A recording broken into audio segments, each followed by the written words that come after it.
Hi guys, today we will talk about how to fix or how to solve the problem of failed opening on the application of Pinterest. We go to settings. In this page we go to apps, default apps, app settings. On above you will search about Pinterest app. Here in this page of app info, you will click on first stop and you will click OK.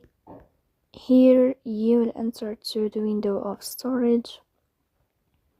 Then we click on clear cache,